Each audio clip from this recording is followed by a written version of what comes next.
última aula, né? Última aula do semestre. Vencemos o conteúdo e hoje, então, vamos fazer uma revisão. Uma revisão para a nossa prova, que é na semana que vem. Vocês terão na terça-feira.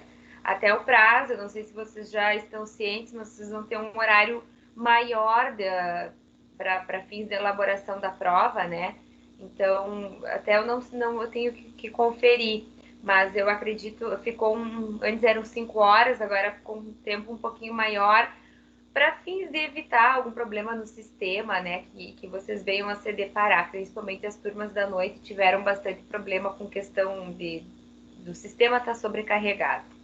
Nós vamos então falar hoje um pouquinho das unidades 3 e 4, rever o que já foi apresentado nas aulas, tá? O que eu saliento para vocês é o seguinte, é uma revisão para fins de relembrar alguns tópicos importantes das aulas que ocorreram no decorrer do semestre, né? Mas tem situações específicas que deverão ser vistas em cada aula, então vocês não se baseiem apenas pela aula de hoje, pela revisão para fins de estudar para a prova, tá? É importante que vocês se baseiem pelas aulas em si, pelo que foi passado na aula gravada, nos slides e no livro didático de vocês, porque algumas questões, talvez, que a gente vai trabalhar na prova estejam nas unidades, nas sessões específicas e não nessa revisão, tá? Então, é apenas uma revisão para dar uma relembrada de uma forma geral. Se porventura alguém, né, não se organizou no sentido de assistir às aulas, eu ressalto mais uma vez, só a revisão não é o suficiente.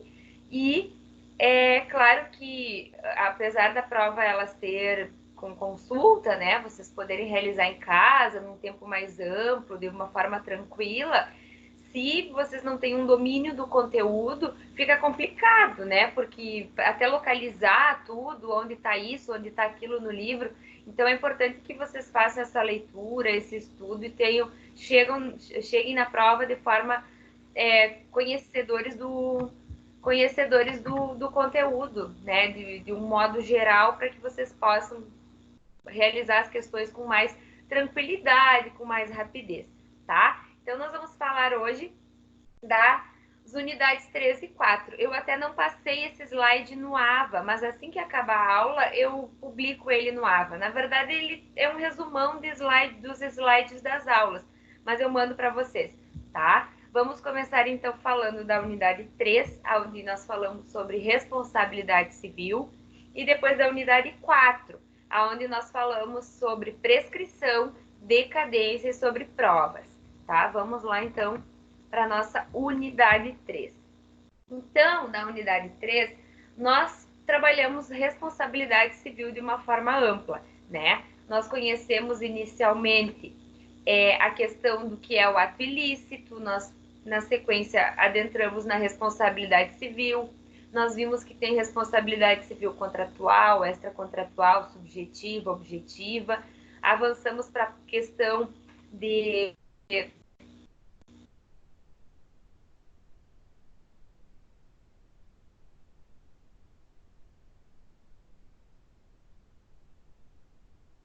danos, patrimoniais, eu tive muito rápido. Se surgir alguma dúvida, e vocês podem ativar o microfone e chamar, tá? Tá cortando seu microfone aí, professora. Tá cortando? Deixa eu só ver qual é a minha internet aqui.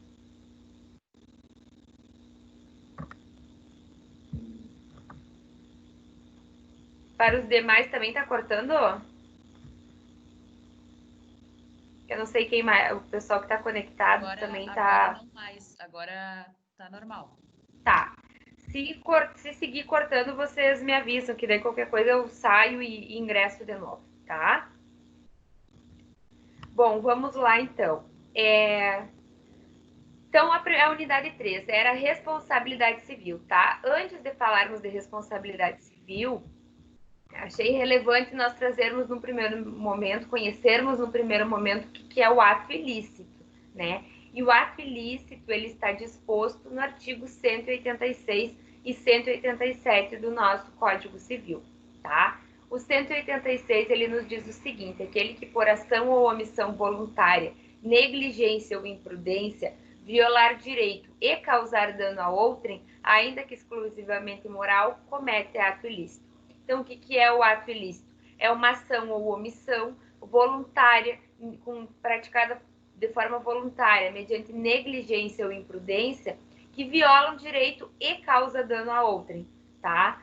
O que eu ressalto para vocês sobre o ato ilícito? Ação ou omissão. Pode ser uma conduta ativa, né? Ou pode ser o ato de se omitir. Voluntária, nós estamos falando de algo doloso, intencional. E quando nós falamos de negligência, imprudência, e eu ressalto, embora o artigo não disponha, nós também podemos falar de imperícia, tá? Nós falamos de uma conduta culposa. Então, é uma ação ou omissão dolosa ou culposa. No sentido da culposa, se por negligência, imprudência ou imperícia, qualquer uma das três pode configurar um ato ilícito, tá? Violar direito e causar dano a outrem, tá? Vejam que eu ressaltei esse E, porque não basta a violação do direito, é um somatório, é esse binômio, as duas situações. O ato ilícito, ele resta configurado quando violar direito e causar dano a outra pessoa, tá? Então, não basta apenas a violação do direito, tem que causar dano também. E, além disso, nós temos o 187, que ele fala da questão do abuso de direito. Então, aquele que detém um direito e abusa desse direito, dos limites a ele concedidos, também pratica um ato ilícito, né? Que ele diz o seguinte: também comete ato ilícito o titular de um direito que, ao exercê-lo, excede manifestamente os limites impostos pelo fim econômico ou social, pela boa-fé ou pelos bons costumes. Então, são essas duas situações que nós temos de cometimento de ato ilícito: ação ou omissão, dolosa ou culposa, que viola direito e causa dano, e também abuso do direito, excede os limites de um direito concedido.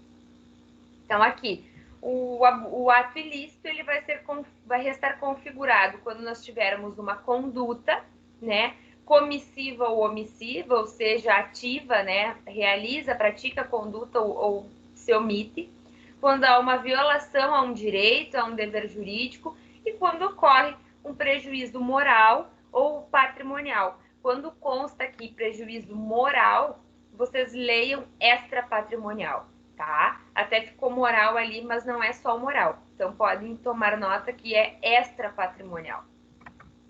E, uma vez configurado o ato ilícito, ou seja, a violação a um direito e dano a outra pessoa, surge para essa pessoa que sofreu o dano, que teve um direito violado, a possibilidade de buscar uma reparação por esse dano. E essa reparação é o que nós chamamos hoje no direito brasileiro de reparação civil, tá? Trouxe um conceito que eu já havia apresentado para vocês do Silvio Rodrigues, que ele diz que a responsabilidade civil é a obrigação que pode incumbir uma pessoa a reparar o prejuízo causado a outra por fato próprio ou por fato de pessoas ou coisas que dela dependam, tá? A responsabilidade civil no nosso código está no 927 ao 954, e o 927 diz o seguinte: aquele que por ato ilícito, artigo 186 e 187, causar dano a outrem, fica obrigado a repará-lo. Então, praticou ato ilícito, surge, então, a possibilidade de uma pessoa ver-se ressarcida desse dano que ela sofreu. E nós vimos também que, quando nós falamos em responsabilidade civil, ela se subdivide em duas espécies. Nós temos a responsabilidade civil contratual e a responsabilidade civil extracontratual, que acredito que seja bem de simples compreensão, né? Contratual, como o próprio nome diz, é aquela responsabilidade que surge de um contrato previamente entabulado entre as partes.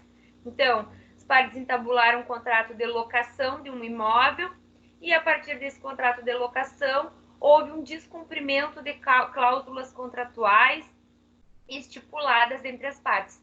Surge, então, uma possibilidade de buscar uma reparação calcada num contrato, né? Então, é uma responsabilidade civil contratual, onde teve um prévio acordo, uma prévia relação entre as partes. E, por outro lado, nós temos a extracontratual, que é aquela em que não existia uma prévia negociação, um prévio pacto entre as partes, e então, mas surgiu uma situação que envolveu as duas partes e surgiu o dever de uma indenizar a outra. O nosso famoso exemplo de um acidente de trânsito, né, onde as partes se envolvem num acidente de trânsito, nunca se viram na vida, não tinham um prévio acordo, e em razão desse acidente de trânsito que aconteceu, surge o dever de uma indenizar a outra parte, tá? Se por acaso o microfone seguir cortando ou eu estiver indo muito rápido, só ative o microfone, tá? E nós vimos aqui, né, pessoal, também que nós temos 4 elementos que devem estar presentes para fins de configuração da responsabilidade civil. Esses elementos são a conduta, o dano, o nexo causal entre conduta e o dano e o dolo ou a culpa, né? Então, a conduta, que é uma ação ou uma omissão, um dano, que é extrapatrimonial ou patrimonial, um nexo de causa, o nexo de causalidade ou nexo causal. O que significa isso? A conduta praticada e o dano, eles têm que ter ligação para que eu possa buscar uma responsabilidade civil. Aquele que praticou a conduta tem que ser o agente que gerou um dano, né? Tem que ter uma ligação. E a presença de dolo ou culpa, que nós já vimos que a presença de dolo ou culpa, ela deve ser verificada em caso de responsabilidade civil subjetiva. Quando nós falamos em responsabilidade civil objetiva, não há necessidade da culpa e do dolo, tá? É verificação de conduta, dano e nexo causal. E aqui, então, eu trago de uma forma mais detalhada esses 2 tipos de responsabilidade civil, a subjetiva e a objetiva, né? A subjetiva é tradicional, em que nós temos que ter a presença dos 4 elementos, ou seja, da conduta, do dano, do nexo causal entre conduta e dano e de dolo ou de culpa, né? Então, numa ação indenizatória por acidente de trânsito, via de regra, eu tenho que verificar que a pessoa que causou o acidente, que foi responsável pelo acidente, ela agiu com dolo ou agiu com culpa, agiu com imprudência, com imperícia, com negligência, né? Então, tem que ter essa comprovação. A questão de realização de ofensas a uma pessoa, também tenho que comprovar a culpa, o dolo, para que surja, então, essa responsabilidade passível de ser indenizada, né? E, por outro lado, nós temos a responsabilidade objetiva, que ela nos diz que, para que haja o dever de indenizar, basta a demonstração da conduta, do dano e do nexo causal. E aqui, exemplos típicos que nós temos é o que dispõe o 931 do Código Civil, que ele fala da responsabilidade civil do empregador. Então, por exemplo, um acidente de trânsito que foi no qual se envolveu um empregado, enquanto ele transportava mercadorias, né? Ele era a pessoa do mercado que levava mercadorias, que entregava mercadorias para os clientes. E nesse transcurso ele se envolveu em um acidente de trânsito e ele foi o responsável por esse acidente. O mercado para o qual ele trabalha, que é o empregador, ele pessoalmente, a pessoa jurídica, não agiu com dolo direto, não agiu com culpa. Quem agiu com culpa, quem agiu ou com dolo, foi o funcionário. Mas aquela pessoa que sofreu o dano, ela pode cobrar do mercado, em razão do que dispõe o 931, porque ele responde objetivamente, independentemente da verificação de culpa ou de dolo. E a toda evidência, depois o empregador pode cobrar do empregado, tá? Então, a questão da responsabilidade do empregador é um caso típico que nós temos e é uma hipótese de responsabilidade objetiva. Outra situação é o nosso Código de Defesa do Consumidor, no artigo 14, que o Código de Defesa do Consumidor, ele nos traz uma ampla proteção ao consumidor, né?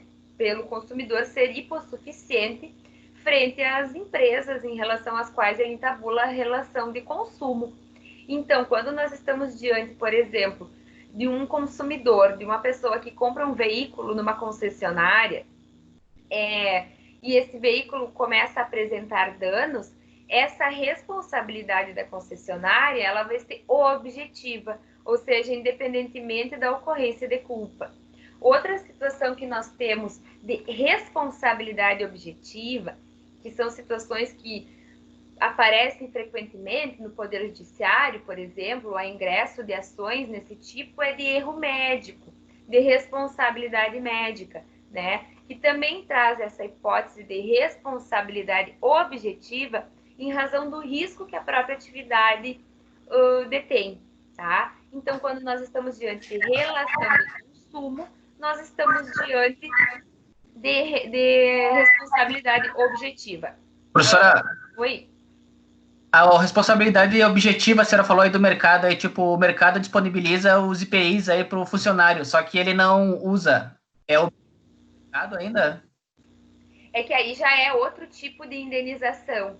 Porque aí eu estou falando de uma ação indenizatória que é do empregado contra do empregador contra o empregado, né? E aí pode ter, assim, ó, dependendo do contexto, mas, por exemplo, assim, ó, digamos que um empregado entra com uma ação indenizatória contra o empregador, dizendo que, enfim, ele trabalhava para uma construtora, foi efetuar obras num prédio e caiu de um andaime, né? E em razão disso ele ingressa contra o empregador. Nessa situação, nós não estamos falando de responsabilidade objetiva, tá? Por quê? Porque nós estamos falando de uma relação direta do empregador e do empregado, aonde o empregado está entrando com uma ação diretamente contra o empregador. Então, se nesse caso o empregador forneceu os equipamentos de segurança, os EPIs adequados, cabe ao empregado comprovar que de forma culposa ou dolosa esses equipamentos não foram fornecidos de forma adequada, tá? Que não foram fornecidos corretamente. Então, até é bem importante essa questão. Quando nós temos uma relação de, por exemplo, imaginarmos uma ação indenizatória do empregado contra o empregador ou vice-versa, ou ainda numa situação que eu até não comentei, porque nós já comentamos nas aulas anteriores, em que o Estado, né, lato sensu, município, a União, o Estado, o Rio Grande do Sul, enfim, Santa Catarina, enfim, eles também têm responsabilidade objetiva. Só que essa responsabilidade objetiva, ela não é aplicada numa situação, por exemplo, em que um funcionário entra com uma ação indenizatória contra o ente, né? Por exemplo, uma professora, um servidor de uma escola entra contra o Estado dizendo que um aluno agrediu ela e foi culpa do Estado em razão disso, tá? Nesse caso, ele não vai responder de forma objetiva. Por quê? Porque tem que haver a demonstração de que ele agiu com dolo ou com culpa. Nós vamos falar de responsabilidade objetiva do empregador, que é o que dispõe o 931. E já avançando, nós vamos falar em responsabilidade objetiva do ente público, quando nós falamos em relação de atos praticados pelo empregado, de atos praticados pelo funcionário público em detrimento a um terceiro, né? Que aí esse terceiro, ele vai poder buscar uma reparação do empregador, vai poder buscar uma reparação do Estado, do município, e o Estado, ou enfim, o empregador, pode depois entrar com uma ação regressiva, tá? Não sei se ficou clara essa questão, qualquer coisa a gente volta sobre o tema. Mas então, exemplos típicos de responsabilidade objetiva. 931, que é a questão do empregado, de ato praticado pelo empregado no exercício da função. Artigo 14 do CDC e a responsabilidade civil do Estado, que via de regra é objetiva. Agora, quando nós estamos falando de uma relação direta indenizatória, de um empregado contra o empregador, de um funcionário contra o Estado, aí nós estamos falando de uma questão que não há essa análise análise de responsabilidade objetiva, mas tem que ficar demonstrado que houve uma conduta dolosa, que houve uma conduta culposa, tá? E ainda, para finalizar a questão, algo que é bastante relevante. Quando nós falamos em responsabilidade objetiva do Estado, nós falamos em teoria do risco, tá? Não sei se vocês recordam quanto a isso, também conversamos nas aulas gravadas.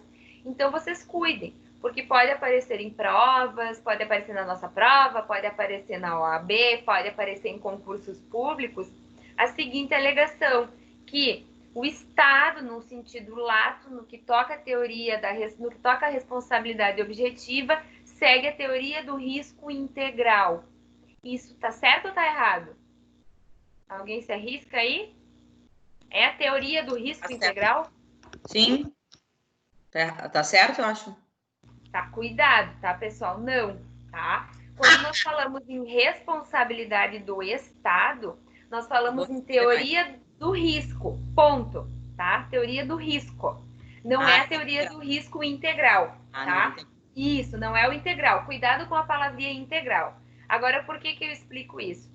Porque nós temos que ver da seguinte forma. Imaginemos um acidente de trânsito em que um motorista de um município se envolveu nesse acidente de trânsito, tá? E o motorista, numa primeira situação, ele foi o responsável pelo acidente, tá? Ele que ocasionou esse acidente de trânsito. Essa outra pessoa que foi vítima do acidente de trânsito, ela pode ingressar contra o município, né? Por quê? Porque o município responde de forma objetiva, né? Então, independentemente de ter agido com culpa, com dolo, o preposto dele, o funcionário, agiu de uma forma dolosa ou culposa, foi o responsável pelo acidente e, desse modo, o município vai responder, sem prejuízo de responder, pagar um valor de indenização que for pleiteado e depois buscar um ressarcimento com o seu funcionário, tá? E isso é com base na teoria do risco. Por quê? Porque ele assume o risco pelos atos praticados pelo seu agente. O que seria a responsabilidade do risco integral? Seria, por exemplo, esse mesmo acidente de trânsito que eu narrei. Oi. Posso perguntar? Tá, e por que? Qual é a diferença? Desculpa, eu acho que eu não prestei atenção. Qual é a diferença, então, de tu dizer da responsabilidade objetiva das empresas e por que tu diz da teoria do risco para o Estado mesmo? Desculpa, eu não peguei essa parte. Porque seria a mesma coisa, teoricamente. Na verdade, é a mesma coisa.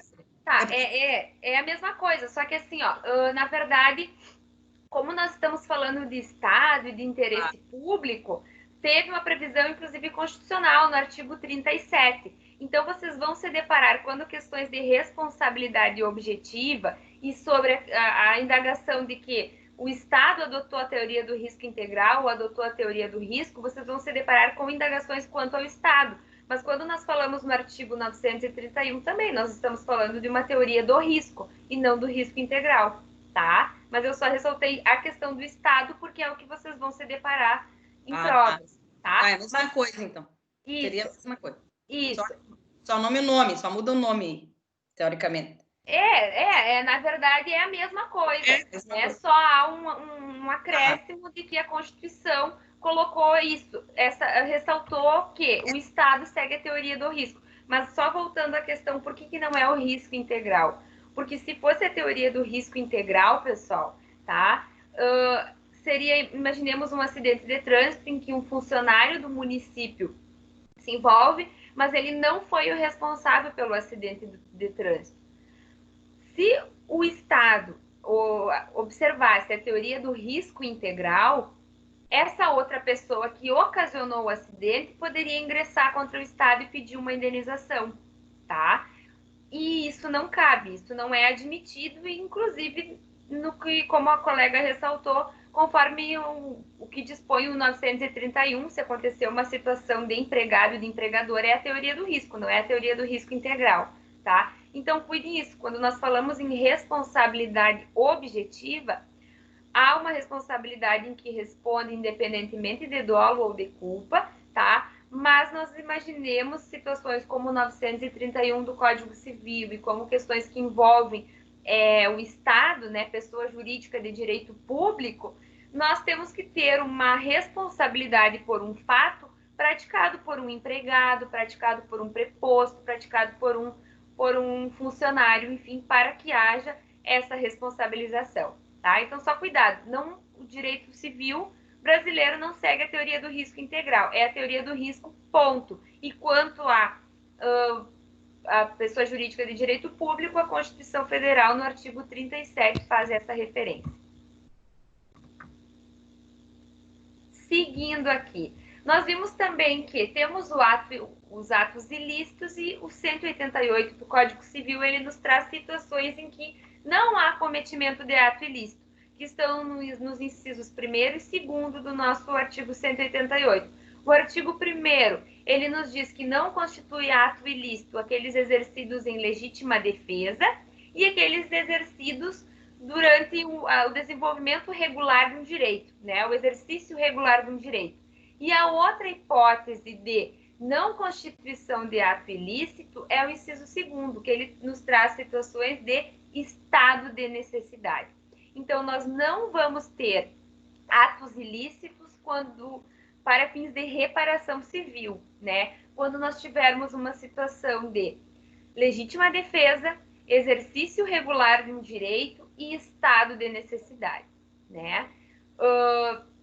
Legítima defesa, cuidado com a questão do crime, né? Não comparem com o criminal. Por quê? Porque nós temos uma situação de legítima defesa putativa, legítima defesa imaginária, que no crime ela tem sua consideração, né? Agora, quando nós falamos em responsabilidade civil, não é admitido a legítima defesa imaginária putativa. Então, ela não é uma excludente de ilicitude, né? De cometimento de ato ilícito para fins de eximir a responsabilidade de reparar, tá?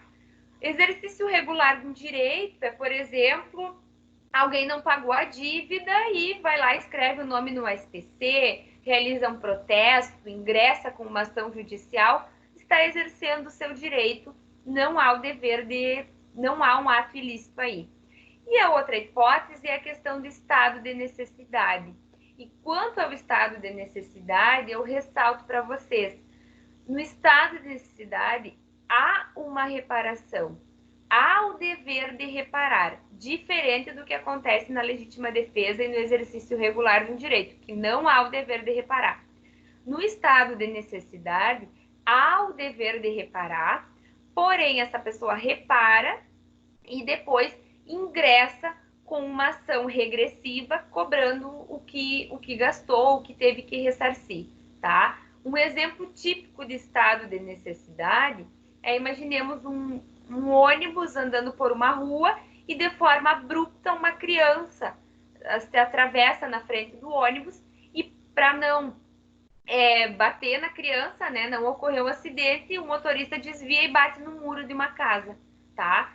Esse motorista, ele vai ter que pagar o muro dessa casa, vai ter que pagar, porém, como não foi, o que ocasionou o acidente não foi uma conduta própria dele, mas foi uma conduta de outra pessoa, ele pode entrar ele paga esse valor para o dono da casa e, por outro lado, como era um estado de necessidade, ele entra com uma ação regressiva contra os pais desse menor, enfim, com a pessoa que se atravessou na frente do ônibus, tá? Então, quando nós temos legítima defesa e exercício regular de um direito, não falamos em ato ilícito, não falamos em reparação.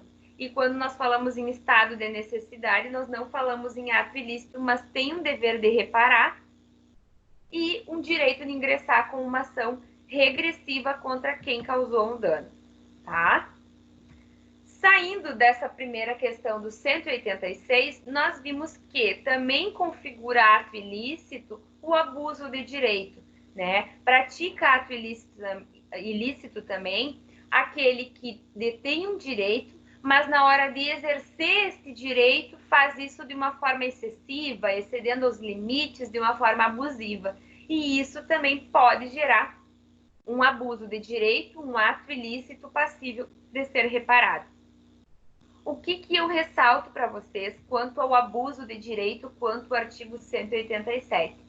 Via de regra, a nossa doutrina entende que abuso de direito, responsabilidade civil do artigo 187, ela ocorre de maneira objetiva, ou seja, há necessidade de demonstração apenas de uma conduta, um dano e um nexo causal. Não há necessidade de comprovação de dolo ou de culpa, tá? Vamos ver o que consta no slide. Comete abuso de direito quem exerce um direito seu de maneira excessiva, violando fins econômicos ou social, boa-fé ou os bons costumes. Majoritariamente, a doutrina entende que, diante do abuso de direito, o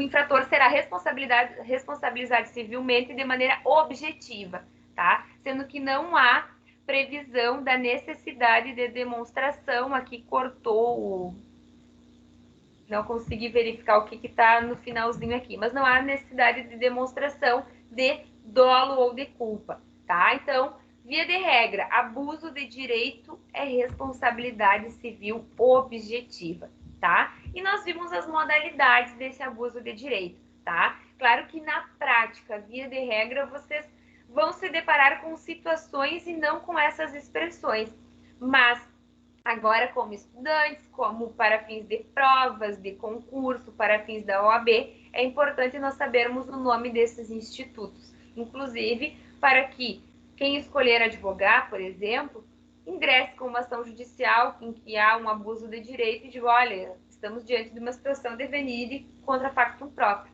tá? Seguindo, então, as modalidades do abuso de direito. Venire contra factum próprio, ou seja, será considerado abusivo o exercício do direito que contrariar uma conduta anterior, vindo a causar dano a outra parte que não esperava a mudança de comportamento. Aqui, pessoal, o que eu ressalto? Nós imaginemos uma situação em que não há um contrato, não há um negócio jurídico pactuado sobre determinado assunto, mas há uma prática reiterada que se estendeu no tempo, né? Então, a partir disso, se adotou esse comportamento. E, de forma abrupta, uma das partes rompe isso. Então, ela adota um comportamento contraditório em relação a algo que já vinha sendo feito há muito tempo. E esse comportamento contraditório pode configurar o que nós chamamos de venire contra factum próprio, ou seja, a vedação ao comportamento contraditório e estarmos diante de um abuso de direito, tá? Um exemplo, que é o que eu apresentei para vocês. Imaginemos um contrato verbal de locação, em que as partes elas acordaram o valor, né, do pagamento mensal, mas elas não acordaram o dia do pagamento, nem a forma como se daria esse pagamento. E a pessoa sempre adotou a conduta de, a cada dia 5 do mês, ir lá e efetuar diretamente na casa do locador o valor, entregar para ele em espécie o valor mensal do aluguel. E isso já é algo que vem ocorrendo há mais de 2 anos, né? Cada dia 5 do mês, ele vai lá, bate na porta do locador e entrega o valor do aluguel. Chega um determinado momento em que ele bate no dia 5 e diz, ó, tá aqui o valor do aluguel. E o locador diz o seguinte, não, eu não vou receber o aluguel porque eu quero que tu me pague no dia 1º e eu não vou receber esse valor, tá? E agora tu tá me pagando, eu vou ter que cobrar juros, vou ter que cobrar correção monetária, enfim, vou ter que cobrar uma diferença disso, tá? Não tinha um acordo prévio entre as partes quanto à data em que deveria ser efetuado o pagamento, porém, foi uma prática, foi uma conduta que se prolongou no tempo e foi aceita pelas partes durante esse período. E do dia para a noite, o locador resolveu mudar o seu comportamento, tá? Então, isso pode configurar um abuso de direito, que se tiver danos para o locatário, ele pode reivindicar esses danos contra o locador, tá? Outra questão, nós temos o TUCOC. O que é o TUCOC? Quando uma pessoa contrariar normas jurídicas, ou seja, desrespeitar a lei. ela não poderá se aproveitar de sua conduta ilegal para se beneficiar disso. Um exemplo típico é o artigo 180 do Código Civil. O que é o 180 do Código Civil? Aquele menor de idade que omitir a idade quando firmar um negócio, ele não pode alegar isso para fins de desfazer o negócio, para anular, enfim, para alegar alguma irregularidade, tá? Então, ele não pode se aproveitar de uma situação ilegal que ele desrespeitou para reivindicar um direito que ele acha que tem. Outra situação, as partes entabulam um contrato de compra e venda de um imóvel, por exemplo, em que há direitos e obrigações para ambas as partes. Uma das partes desrespeita, não cumpre com o seu dever, e logo na sequência a outra parte também não cumpre com o seu dever. Aquela primeira que não cumpriu com o dever, ou seja, ela não respeitou o que ficou ali pactuado, ela não pode exigir que a outra sim o faça, tá? Então, se eu estou cometendo algo ilegal, eu não posso, irregular, em desacordo com a lei, em desacordo com o contrato entabulado, eu não posso exigir que a outra parte faça, haja corretamente, tá? Então, isso também, a partir do momento em que há essa exigência, eu tenho uma configuração, posso ter uma configuração de abuso de direito, né? Outra modalidade, que aqui eu trago junto para vocês, que é a suprécio e a surrécio, tá? O que é a suprécio? Suprécio associem a suprimir, então a perder. Então, é a perda de um direito. É quando alguém deixa de exercitar um direito por determinado tempo e, em razão disso, perde esse direito. E, por outro lado, é a surrécio, que é quando se reconhece um direito por um determinado tempo. Aqui, um outro exemplo que nós temos é o seguinte: voltemos ao contrato de locação, aonde nós temos um contrato de locação em que as partes firmaram o aluguel mensal de R$830, tá? Mas o locatário, desde o primeiro mês, ao invés de entregar o valor de 830, ele entrega o valor de R$800. E o locador não apresentou nenhuma insurgência. Aceitou esse valor no primeiro mês, no segundo mês e sucessivamente. Chegou lá 2 anos depois da existência desse contrato de locação, o locador, então, ele resolve ingressar com uma ação judicial e cobrar a diferença de todos esses meses do locatário, né? Cobrar esses R$30 de todos os meses que não foi pago, devidamente corrigido, enfim. Nessa situação, nós podemos estar diante de um abuso de direito. Por quê? Porque ele esperou passar todo esse tempo, ele não reivindicou essa questão, então ele perdeu esse direito. E, por outro lado, ao mesmo tempo em que ele perdeu esse direito, a outra parte adquiriu, né? Teve a possibilidade de reconhecimento desse direito. Mas nós também podemos ter um abuso de direito no sentido contrário, ou seja, nós termos um locador que sempre recebeu o valor a menor, mas sempre foi cobrando essa quantia. Olha, eu vou aceitar, mas falta R$30, né? E depois ele vira querer reconhecer esse direito. Dizer, olha, é 800, acordamos 830, mas eu estou pagando 800 e ele aceitou. Não, nós podemos dizer que ocorreu um abuso de direito por parte desse locatário, né? Que ele pagou a menor, mas ele tinha ciência que o valor era outro e que o locador estava sempre cobrando essa quantia, tá? Então, é uma situação que nós podemos nos deparar com abuso de direito e ocorrer uma responsabilidade civil. Outro instituto é o Duty to Mitigate the Loss. O que significa isso? É o dever de mitigar as próprias perdas, relacionado à boa-fé objetiva, impõe às partes o dever de se comportarem de maneira ética, legal, proba, justa e honesta. As partes devem cooperar entre si para atingirem os fins pretendidos.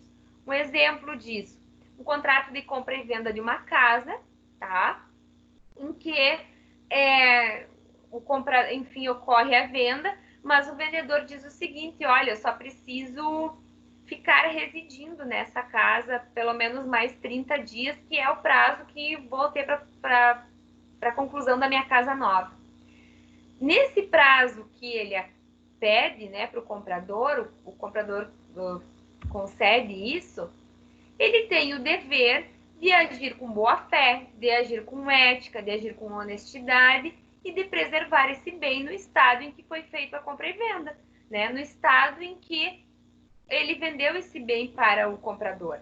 E se nesse período ele traz prejuízos ao imóvel, enfim, né, ocasiona prejuízos a esse bem, isso pode configurar um abuso de direito em razão desse instituto chamado Duty to Mitigate the Loss, tá? Que houve uma relação de confiança, houve um estabelecimento de boa-fé, houve uma necessidade de colaboração entre as partes, mas o vendedor, nesse caso, não cuidou o bem da forma adequada, tá? Então, pode haver um pedido de ressarcimento, por exemplo, em razão disso. E aqui as duas últimas modalidades de abuso de direito, tá, pessoal? Que é o adimplemento substancial e violação positiva do contrato.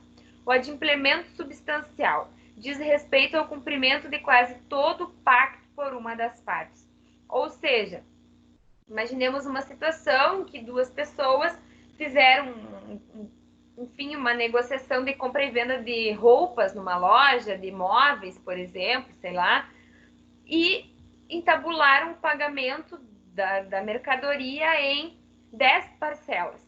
E chega a parte paga 9 parcelas e não efetuou o pagamento da última, e em razão disso, o vendedor diz o seguinte: não, eu quero todos os bens de volta, eu quero desfazer esse negócio porque tu não pagou uma parcela. Então, nós podemos estar diante de uma situação de abuso de direito por adimplemento substancial, ou seja, a substância, o valor principal referente àquilo ali já foi pago. Então, não há como eu anular um negócio, não há como eu rescindir um contrato, porque a parte principal já foi adimplida. O que eu chamo a atenção de vocês quanto ao adimplemento substancial? De acordo com a nossa doutrina, de acordo com a nossa jurisprudência, o adimplemento substancial, ele só vai valer nos casos em que a lei não dispuser algo específico, tá? Exemplificando isso, nós temos algo muito comum, que são as ações de busca e apreensão de veículo, né? As pessoas compram um veículo mediante a celebração de um contrato de alienação fiduciária. Então, fica ali a cláusula de alienação fiduciária e mensalmente alguém vai pagando uma quantia, tá? Pagando a quantia acordada, as parcelas acordadas. Já surgiu discussão na jurisprudência, no Poder Judiciário brasileiro, de que a pessoa são 36 parcelas, a pessoa pagou 30 parcelas, não há por que deferir a busca e apreensão, tá? Isso não prevalece. Por quê? Porque a busca e apreensão, ela é regulada por um decreto-lei, Decreto-Lei 911, e esse decreto-lei, se eu não me engano, é no artigo 3º, vocês confiram no material das aulas anteriores, que consta isso, tá? Ele diz que, para que não haja busca e apreensão, depois de ocorrida a citação num processo, deve haver o pagamento integral do valor solicitado.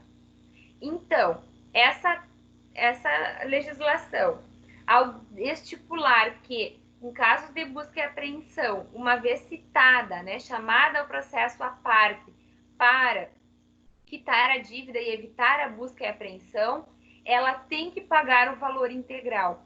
Fazendo isso, o que essa lei veda? A teoria do adimplemento substancial. Ou seja, quando nós estamos diante de uma ação de busca e apreensão de veículo, por exemplo, do processo de alienação fiduciária, nós não podemos alegar a teoria do adimplemento substancial para evitar a busca e apreensão de um bem, tá? Por quê? Porque existe uma legislação própria sobre o tema.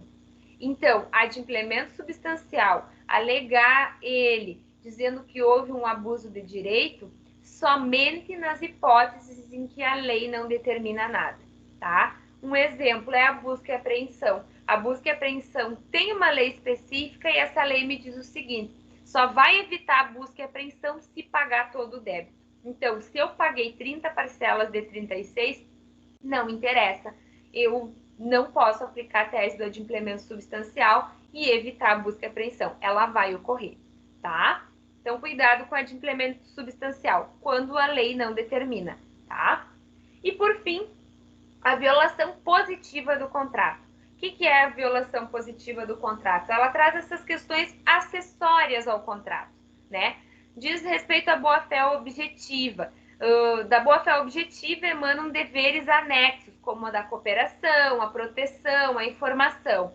Quando não observados alguns deles, pode-se entender pelo inadimplemento contratual total. Então, por exemplo, assim, faço um contrato contrato de compra e venda de um veículo e resta acordado que o veículo vai ser entregue limpo, tá? E aí, por exemplo, esse veículo é entregue sujo e com pneu furado.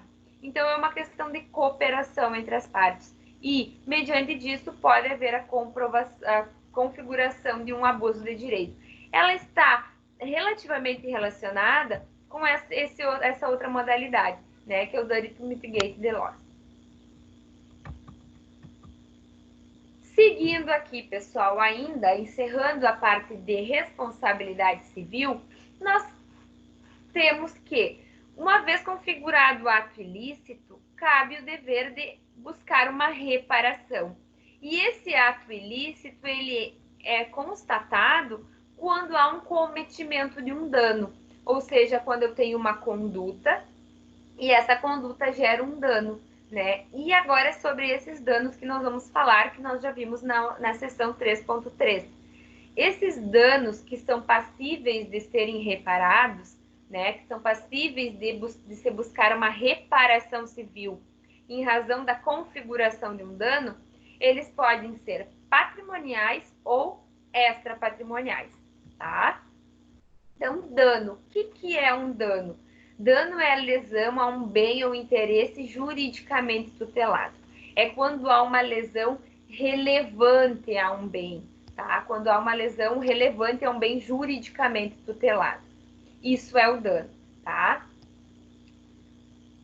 Consta no artigo 944 e ao 954 do Código Civil, que dispõe sobre a liquidação do dano. O que é isso? O modo como eu vou apurar se ocorreu um dano e como vai ser reparado esse dano, tá?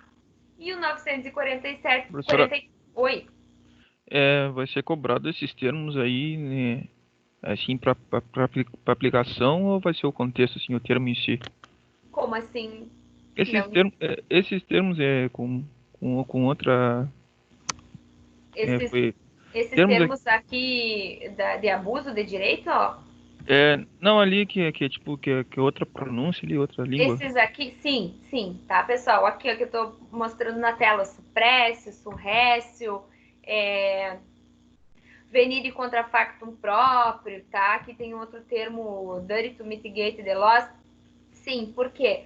Pessoal, esses são termos que vocês vão se deparar. E depois, quem optar por advogar, quem optar por seguir carreira de magistratura, enfim, ou de Ministério Público, ou ser servidor público e atuar no Poder Judiciário, no Ministério Público, vocês vão se deparar com situações em que, para alegar ou para dizer que ocorreu ou não ocorreu um abuso de direito, vocês vão dizer: olha, verifico na hipótese a caracterização do venire contra factum próprio, tá? Então, embora hoje seja algo diferente, novo e talvez um pouco complicado, são termos que eu inseri para vocês porque é algo que vocês vão se deparar, né? O venire contra factum próprio é bem corriqueiro. Os demais, a questão, o tucoque, o suprécio, surrécio, esses não tanto. O adimplemento substancial é direto, tanto que teve uma questão decidida, não lembro se é pelo STF ou STJ, com a questão das ações de busca e apreensão, tá? Então, são termos que nós vamos ter que nos familiarizarmos sim, tá? Bom, voltando aqui. Então, o dano. O que é o dano? É uma lesão a um bem ou interesse juridicamente tutelado. Não é qualquer lesão, tá? Tem que ser juridicamente relevante, juridicamente tutelado. E o 944 do Código Civil, ele nos diz o seguinte, que a indenização mede-se pela extensão do dano, ou seja, ocorreu um dano, surgiu um dever de reparar. Quanto eu vou ter que reparar, né? Qual vai ser o valor desta indenização? Vou ter que verificar qual foi a extensão desse dano. Foi um dano patrimonial? Que consequências ele causou, né? Então, tudo isso é com base nesses critérios, que nós vamos falar daqui a pouquinho também, que eu verifico a extensão do dano. Bom, nós vimos também que esse dano, então, ele é patrimonial ou extrapatrimonial. Quando nós falamos em dano extrapatrimonial, nós falamos de danos relacionados aos direitos da personalidade, tá? E quando nós falamos em dano patrimonial, pode ser chamado de dano material também. Matéria, né? O que envolve o patrimônio. E esse dano patrimonial, ele se subdivide em danos emergentes e lucros cessantes. É importante saber isso, é absolutamente relevante, tá? E até eu destaco mais uma vez para vocês, pessoal, essa matéria que nós estamos estudando agora, que é responsabilidade civil, prescrição, decadências e provas, é algo que vai acompanhar vocês, né, pela vida profissional, pela vida acadêmica, para quem realizar estágios, seja em escritório de advocacia, seja no Ministério Público, na Justiça, tá? É algo que vocês vão se deparar com um pedido de indenização por danos patrimoniais decorrentes de danos emergentes. E aí, o que é isso? Tá? Então, é absolutamente relevante. Sem falar em provas, né? Prova, OAB, é bastante cobrado. Tá? Então, dano patrimonial e extrapatrimonial. Extrapatrimonial relacionado aos direitos da personalidade. E patrimonial, material relacionado ao patrimônio. Se subdivide em duas espécies, emergentes e lucros cessantes. Danos emergentes, aquilo que eu perdi, é o prejuízo econômico que eu tive, é a minoração do meu patrimônio, ou seja, sofri um acidente de trânsito e o meu carro foi detonado, perdi o meu carro. O que aconteceu? Perdi patrimônio. E isso se trata de uma situação de dano emergente, porque eu perdi o meu patrimônio. Por outro lado, nós temos outra espécie de dano patrimonial, que são os lucros cessantes, que é aquilo que eu deixei de ganhar em razão de um ato ilícito. Tá? Então, não é algo que eu perdi, mas é algo que eu deixei de ganhar. Por exemplo, esse mesmo acidente de trânsito. Sofri um acidente de trânsito, o meu carro deu perca total. Perdi todo ele, tá? Detonado o meu carro. Perdi patrimônio, danos emergentes. Agora, perdi meu carro e, ao mesmo tempo, eu sou profissional autônomo e, em razão do acidente, eu fiquei lesionado, eu fiquei 30 dias sem trabalhar. E por ter ficado esses 30 dias sem trabalhar, eu não pude auferir lucros, né? Então, o que aconteceu? Eu deixei de ganhar valores em razão desse acidente. E isso se chama o quê? Lucros cessantes, tá? Então, danos emergentes. O que eu perdi é a redução patrimonial. O que é lucros cessantes é o que eu deixei de auferir, é o que eu deixei de ganhar, tá? Então, danos emergentes. Danos que ocasionaram a redução patrimonial em razão do cometimento de um ato ilícito, tá? Lucros cessantes consiste naquilo que razoavelmente deixou-se de auferir em razão do cometimento de um ato ilícito. Então, o exemplo mais tradicional de lucros cessantes é essa situação que eu falei para vocês. Aconteceu um ato ilícito e ficou impossibilitado de trabalhar, tá? Ou, por exemplo, imaginemos uma pessoa que é motorista de um caminhão, está prestando um serviço para uma empresa, em razão de problemas de documentação da empresa, esse motorista que ia passar para a Argentina, por exemplo, com o caminhão, ele fica retido na aduana, ele não pode passar para a Argentina. E fica ali parado por uns 15 dias. E nesse período ele já tinha feito esse frete e já tinha contratado os outros fretes, tá? O que aconteceu? Ele ficou ali em razão de uma conduta errada, né? culposa ou, enfim, dolosa de uma outra pessoa, e isso gerou prejuízos para ele. Que prejuízo é esse? Material, lucros cessantes. Por quê? Porque no período que ele ficou parado ali, ele não pôde oferir lucros. Uma questão prática para vocês imaginarem, dano material. Quando eu falo em dano emergente, é o passado. Quando eu falo em lucros cessantes, é o futuro, tá? Danos emergentes, o que eu perdi, o que reduziu do meu patrimônio. Ah, foram lá na minha casa e furtaram uma TV. Eu tive uma redução no meu patrimônio, tá? Então é o que passou. E lucros cessantes é para frente, o que eu deixei de ganhar, tá? Sofri um acidente de trânsito, fui vítima de um acidente, em razão disso não pude trabalhar por tantos dias. Tive uma redução no meu valor financeiro, tá? Lucros cessantes, tá? Um dançarino, por exemplo, sofre um acidente de trânsito, quebra a perna. Tem que ficar tanto tempo sem trabalhar. Então, é lucro cessante. Deixou de ganhar. Quanto ao dano extra patrimonial, o que eu ressalto de imediato? É muito comum nós vermos ação de indenização por danos morais, tá? É o mais comum? É, tá? Agora, cuidado, dano moral não é sinônimo de dano extra patrimonial. Nós imaginemos que dano extra patrimonial é algo mais abrangente e dentro disso nós temos espécies de danos, dentre as quais nós podemos listar o dano moral, tá? Então, dano extra patrimonial relacionado a direitos da personalidade, a moral, a honra, a intimidade, a estética, o corpo, tá? Então, relacionado aos direitos da personalidade.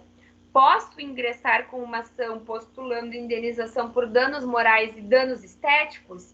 Posso, tá? Porque um é uma coisa, outra coisa é outra coisa, né? Dano moral diz respeito à honra, enfim, essa parte de imagem, né? E dano estético é uma cicatriz que ficou em razão de um acidente de trânsito, enfim, é uma redução que teve no corpo em razão de um acidente, uma redução funcional, tá? Agora, o que eu ressalto, embora eu possa ingressar com uma ação e postular danos morais e danos estéticos, também não há um impedimento de eu postular uma indenização e pleitear apenas danos morais e dizer que eu sofri um abalo moral em razão de danos estéticos, de danos à imagem, de dano à honra, tá? Então, embora um não seja sinônimo de outro, é muito comum dentro do dano moral se incluir todas essas outras questões, desses outros direitos de personalidade, tá? E o dano extra patrimonial, quando ele vai ocorrer? Nós temos duas correntes. A primeira corrente, ela nos diz que ele vai ocorrer quando a vítima tiver algum sofrimento, alguma profunda tristeza, algum vexame, alguma humilhação, quando ela sofrer isso. A segunda corrente é o seguinte, que quando há uma ofensa aos direitos da personalidade, isso configura a ocorrência de um dano extra patrimonial. E havendo essa ofensa, se verifica a extensão do dano. E essa extensão do dano é verificada mediante ocorreu sofrimento, ocorreu tristeza, ocorreu abalo ao nome, ocorreu abalo à imagem, tá? Então, essa segunda corrente é a mais adotada. Por quê? Porque diz o seguinte, usou indevidamente a imagem de alguém? Usou. Isso é uma ofensa a um direito da personalidade?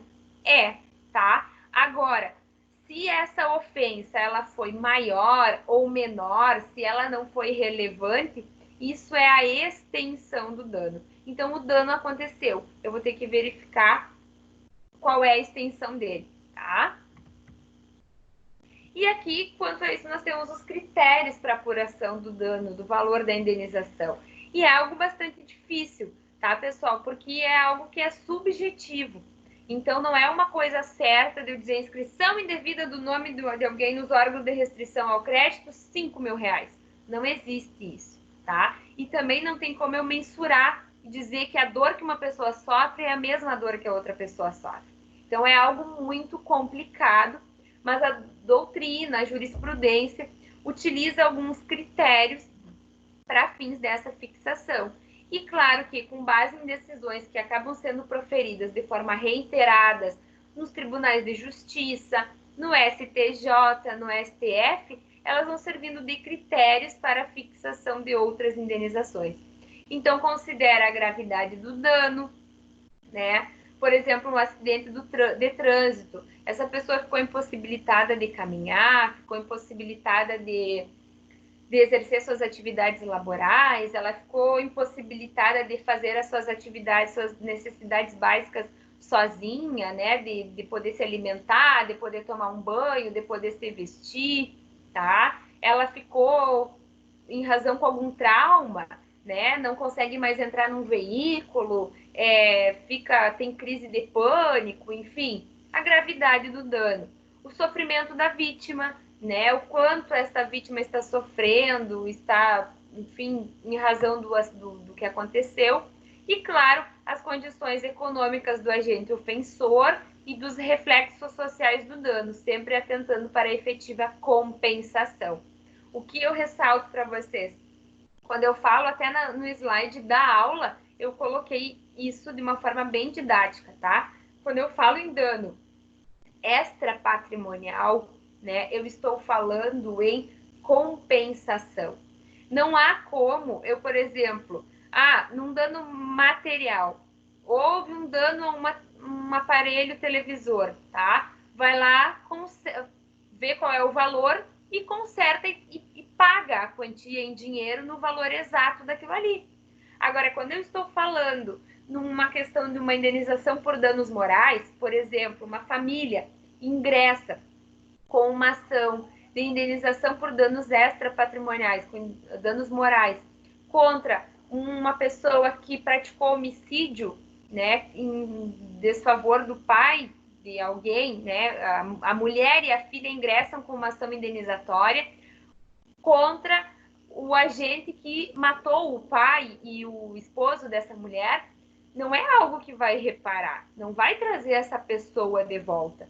A indenização, nesse caso, ela visa compensar, ela visa gerar um conforto, ela visa como uma forma de compensar, de certa forma, um dano ocasionado. Mas não é a reparação, porque não vai estabelecer o status anterior, tá? Aqui, pessoal, uma demonstração de que dano extrapatrimonial não é sinônimo de dano moral é que se admite, por exemplo, o STJ firmou uma súmula de que é possível, numa ação, postular danos morais e danos estéticos. Então, por exemplo, ao tradicional, saindo do acidente de trânsito, né, vamos a uma questão de um procedimento cirúrgico. A pessoa realiza um procedimento cirúrgico e esse procedimento cirúrgico dá errado e, em razão disso, essa pessoa tem complicações e fica com uma cicatriz enorme, tá? Em local aparente. Pode haver um pedido de indenização por danos morais e de forma separada por dano estético? Pode. Por quê? Porque posso dizer que o dano moral foi em razão do sofrimento, de uma questão de depressão que essa pessoa desencadeou, tá? E o dano estético pelo fato que está exposto ali a cicatriz grande num local aparente. Então, não há incompatibilidade, porque eles estão inseridos dentro de um contexto maior, tá? E aqui ainda, sobre o dano extrapatrimonial, nós temos algumas considerações rápidas, né? Que, via de regra, ele deve ser comprovado. Mas isso eu lembro que o Rogério até apresentou no trabalho, no seminário que nós fizemos ao vivo, ele falou do dano moral em re ipsa, tá? Que nós temos umas situações em que o dano moral ele pode ser presumido, tá? Ou seja, não há necessidade de comprovação da ocorrência do dano. Uma conduta praticada em si, ela já é danosa por excelência, conforme nós chamamos. O que significa dano moral em re ipsa? Um exemplo, uma pessoa tem o seu nome inscrito de forma indevida nos órgãos de restrição ao crédito, tá? Em razão de uma dívida que ela não tem. Essa pessoa, ela não vai precisar comprovar que ela sofreu transtornos em razão disso, que ela ficou noites sem dormir, que ela teve o crédito negado em algum lugar. Não, por quê? Porque o simples fato do nome dela ter sido inscrito nos órgãos de restrição ao crédito de forma indevida, já presume que houve um dano à imagem, houve um abalo ao crédito, tá? Então, é uma hipótese de dano moral presumido, que se chama de dano moral in re ipsa, tá? E, por fim, ainda nós temos os danos coletivos, que são aqueles que atingem determinados grupos de pessoas, danos materiais ou extrapatrimoniais que podem ser reivindicados, danos sociais, que são aqueles em que, por exemplo, o Ministério Público ingressa com uma ação em razão de uma prática ilícita de uma empresa, de uma operadora de telefonia, de uma operadora de internet, e não tem um público específico. Então, esse valor indenizatório é destinado para um fundo, tá? E, por fim, a perda de uma chance, que é muito comum, por exemplo, na nossa área, na questão do direito. Então, até aqueles que buscam advogar tenham cuidado com isso. Um exemplo de perda de uma chance. Um advogado ingressa com uma ação e sai a sentença, essa sentença é improcedente. O advogado é intimado e ele tem o quê? 15 dias para recorrer dessa decisão. E ele não recorre. E essa decisão transita em julgado, forma coisa julgada. O que aconteceu para esse cliente? A perda de uma chance, ou seja, a perda da possibilidade de recorrer e reverter essa situação. Ele pode, esse cliente, ingressar com uma ação indenizatória contra o advogado, tá? Seguindo aqui, pessoal, então nós temos, agora na unidade 4, as questões de prescrição, decadência e provas, bem relevantes também, tá? Prescrição. Lembram que a prescrição é a perda da pretensão de um titular de um direito em razão do não exercício, da não reivindicação desse direito num determinado lapso temporal. Ou seja, o direito ele ainda existe? Existe, mas eu dormi, tá? Eu dormi, eu não reivindiquei esse direito e, em razão disso, eu não posso exigi-lo, tá? Então, é a perda da pretensão, da perda da possibilidade de exigir. Lembrem sempre, o direito não acolhe quem dorme, o direito não socorre a quem dorme, tá? A previsão da prescrição está no 189 até o 206 dos Código Civil, tá? E a partir do momento em que eu tenho a violação de um direito, nasce a pretensão, nasce a possibilidade de reivindicá-lo ele. E isso é o que estipula a teoria da action nata, tá? Então, o artigo 189, ele nos traz definições dessa teoria. A partir do momento em que o direito é violado, surge uma pretensão e eu tenho um determinado período de tempo para poder exigir essa pretensão. Os requisitos para a configuração da prescrição. Eu tenho que ter a inércia de um titular de direito, né? Ou seja, uma pessoa tem direito de cobrar uma dívida de outra, mas ela não faz isso dentro de um prazo específico. Essa dívida existe, esse direito vai seguir existindo, porém eu não posso mais exigi-lo, tá? E o transcurso do tempo, que de acordo com os prazos que a lei determina, eu tenho que observar o tempo, os prazos fixados, e se transcorreu esse prazo, eu não posso mais exigir essa pretensão. E as espécies de prescrição, ela pode ser extintiva ou aquisitiva. Extintiva é a mais tradicional, ou seja, transcorreu 5 anos, eu não posso mais cobrar aquela dívida. Houve a extinção da minha pretensão, ou seja, da minha possibilidade de exigir um direito, tá? E nós temos a prescrição aquisitiva, né? Que o exemplo tradicional é a nossa uso capião. Nossas ações de uso capião, de bens móveis ou de bens imóveis, né? Uma pessoa está residindo num imóvel há mais de 10 anos, detém a posse mansa, pacífica e ininterrupta, e nesses 10 anos ninguém questionou, houve a prescrição aquisitiva, ou seja, o decurso do tempo fez com que surgisse um direito dela e se extinguisse, por outro lado, o direito de outra pessoa. Tá? Eu estou indo um pouquinho rápido, porque é o que nós já vimos, e para poder ver o maior número de matéria possível, tá, pessoal? Se surgir alguma dúvida específica, só chamar aí, tá? Por outro lado, nós temos algumas questões que não prescrevem, ou seja, elas não estão sujeitas à prescrição. Esses slides, eles constam no slide da aula, tá? Então, eu só vou citar alguns para dar exemplo. Nós, na aula da unidade da seção 3, da seção 4.1, nós falamos de forma detalhada sobre isso. O que eu ressalto? Os direitos da personalidade, eles não prescrevem, tá?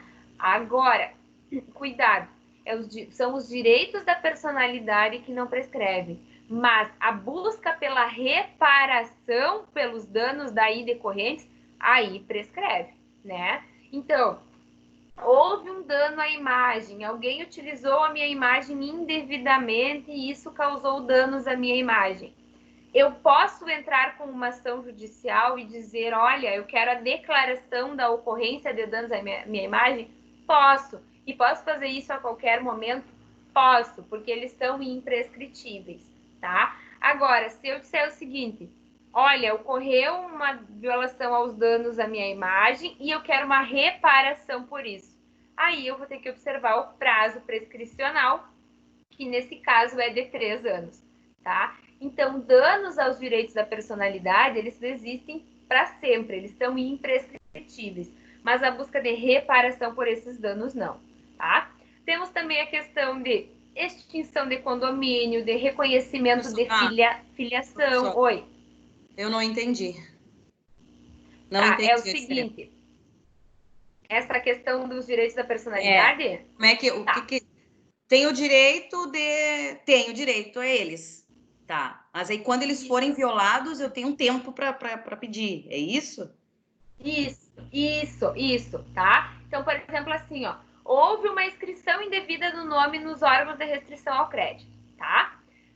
O que aconteceu aí? Um dano à imagem, um dano ao nome, um dano ao bom crédito, tá? Uma honra, enfim, houve uma violação aos direitos da personalidade. Essa declaração, eu posso entrar em qualquer momento na justiça e postular que o juiz declare que, de fato, houve a violação à imagem, à honra, enfim, aos direitos da personalidade. Isso eu posso fazer para sempre. Agora, se eu quero pedir uma reparação por esses danos, ou seja, se eu quero pedir um valor indenizatório por isso, aí eu tenho que observar um prazo prescricional. Então, nesse caso de indenização por dano... Então, seria só com relação à pecúnia, valores. Isso, a valores, a reparação, a compensação por esse dano, tá? Na verdade, que é o que mais acontece. Eu, particularmente, nunca vi uma ação em que a parte ingressa para postular uma declaração que houve uma ofensa, tá? Nunca vi isso. Normalmente, o que acontece? Ela pede que se reconheça que houve uma ofensa a um direito da personalidade e, em razão disso, ela postula uma reparação pelo dano. Então, por exemplo, escreveu o nome indevidamente nos órgãos de restrição ao crédito e quer uma reparação, né, pecuniária, quer uma compensação por isso, ela tem o prazo de 3 anos a contar da data do fato. Ou seja, a partir do momento em que ela teve ciência de que o nome dela estava inscrito nos órgãos de restrição ao crédito de forma indevida, a partir desse momento ela tem 3 anos para ingressar com uma ação e postular uma reparação. Ou seja, postular um valor que vá compensar por esse dano sofrido, tá? Agora, se ela quiser só simplesmente postular que seja declarado que houve um dano, isso não prescreve, tá? Pode entrar a qualquer momento, que é algo que não acontece. Ficou claro? Sim, tá, entendi. Joia. Então, há outras questões, né, relacionadas à extinção de condomínio, reconhecimento de filiação, atinentes a bens públicos, tá? São situações que não prescrevem. Outra situação que é recente é a questão de ressarcimento ao erário por danos decorrentes de atos de improbidade administrativa. Então, se nós tivermos um agente público, tá? Que ele é condenado pela prática de algum ato de improbidade administrativa e está na fase de executar, ou seja, de verificar, ele é condenado ao pagamento de uma multa. E então passa-se a pesquisar bens em nome dele e não se localiza, isso não prescreve também. Essa pretensão, ela segue, né? Por quê? Porque é um interesse maior, é um interesse, um direito, é um interesse público em relação a essa questão. Então, são as situações de que não prescreve, tá? Em que não há a configuração da prescrição. São situações imprescritíveis, de pretensões imprescritíveis. Pessoal, seguindo aqui, agora nós vamos ver algumas causas que impedem, suspendem e interrompem a prescrição, tá? Antes de falarmos sobre isso, eu quero que vocês tenham em mente essas duas situações. Que suspensão é diferente de interrupção, tá? A suspensão, ela ocorre uma pausa no transcurso do prazo prescricional. Quando cessa a causa de suspensão, se retoma a contagem do prazo. Já a interrupção, quando interrompido o prazo prescricional, toda a sua contagem volta ao começo.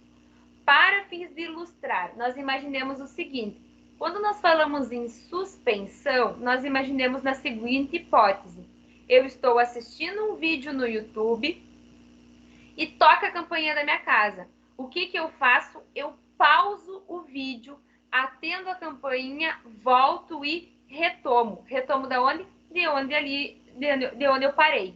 Ele vai seguir de onde eu parei. A interrupção já é diferente. A interrupção é aconteceu uma causa que interrompe a prescrição, a partir daquele momento ali, zera, tá? Zera e volta a contar do início. Então, por exemplo, eu tenho uma situação em que eu tenho um prazo de prescricional de 5 anos, tá? E houve o transcurso de 2 anos desse prazo e eu verifiquei uma causa suspensiva da prescrição. O que vai acontecer aí? Eu vou dar uma pausa, né? E a partir do momento em que encerrar essa causa suspensiva, eu vou retomar. Já havia transcorrido 2 anos, vou dar o play de novo. O que vai acontecer? Segue o transcurso contando os outros 3 anos que faltam, tá? Então, quando eu falo em suspensão, é uma pausa e se 5 anos transcorreu 2, a partir do momento que retoma, eu tenho mais 3, tá? Agora, a interrupção... Professora, o prazo dessa suspensão é 5 anos. Não. Pessoal, é um exemplo, tá? O prazo dessa suspensão não existe. Não existe um prazo típico. O que eu dei exemplo é o seguinte, nós vamos falar daqui a pouquinho que cada situação tem um prazo prescricional. Nós temos situações que a regra geral é de 10 anos, nós temos situações em que é de 1, de 2, de 3, de 4 ou de 5 anos, tá? Então, o prazo que isso vai ficar suspenso, isso depende da causa suspensiva que nós vamos falar daqui a pouco. Só adiantando, o casamento é uma causa suspensiva da prescrição. Ou seja, enquanto está na vigência da sociedade conjugal, não há a ocorrência de um casamento. Eu dei esse exemplo na aula, né, quando nós falamos da prescrição. Imaginem a seguinte situação, tá? Imaginem que há 2 pessoas que, enfim, um é devedor do outro. Um tem um débito em relação ao outro e, a partir do momento do vencimento dessa dívida, como nós estamos falando de débito, de cobrança, essa pessoa tem 5 anos para cobrar, tá?